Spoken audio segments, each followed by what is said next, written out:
sa comments, di ba?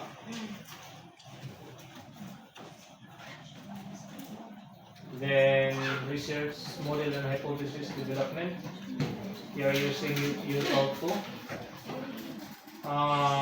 Okay. Morally okay. So, improve this. Save us.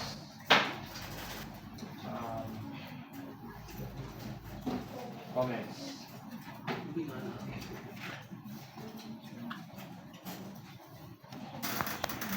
So, kindly improve, no? Improve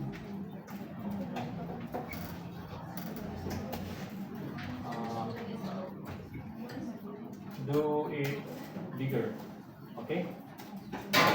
So, declare tawag na clear directions of hypothesis.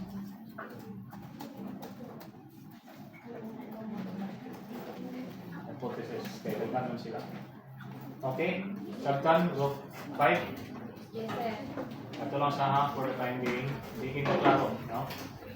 So, see.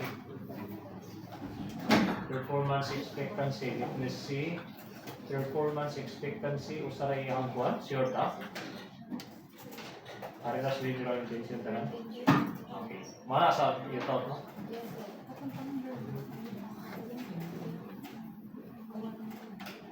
Kanang H5, H6, H10. Anong ngambak siya? Facilitating conditions.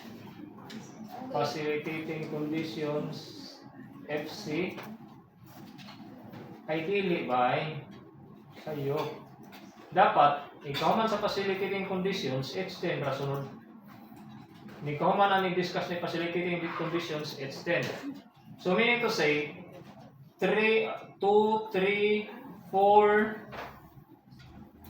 ay, naa din ni ba? Kani?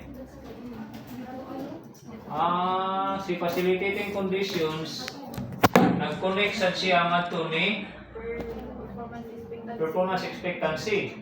So supposedly, the numbering is different. Ang tanang gikan ni facilitating conditions, magsunod ang number ato niya. Like, okay, kung sa may una yun. So dili ni siya 6. Di ba? Take a look at this. Kani, kung ano ni siya, kanang siya tawag gani?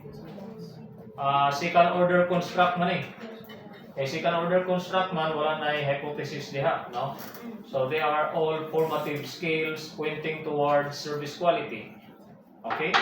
Now, starting from service quality, ang tanan araw diha 1, 2, 3, 4. Kuha ninyo?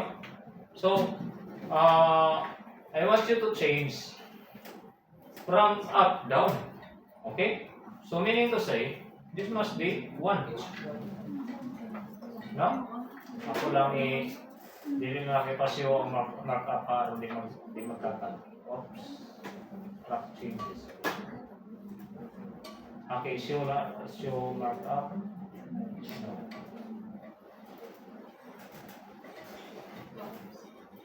Show markup.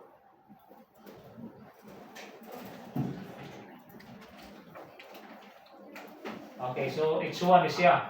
Okay? Nakuha ninyo? This is H2. Sir, dili man mo dito sa model. Ay, sige lang. Okay, H3, H4. Ano na siya, ma-organize siya ba? So, H1, H2, H4. Pag solve mo ni performance expectancy, pila man kabuk ang from performance expectancy? Pila? 5. Sara.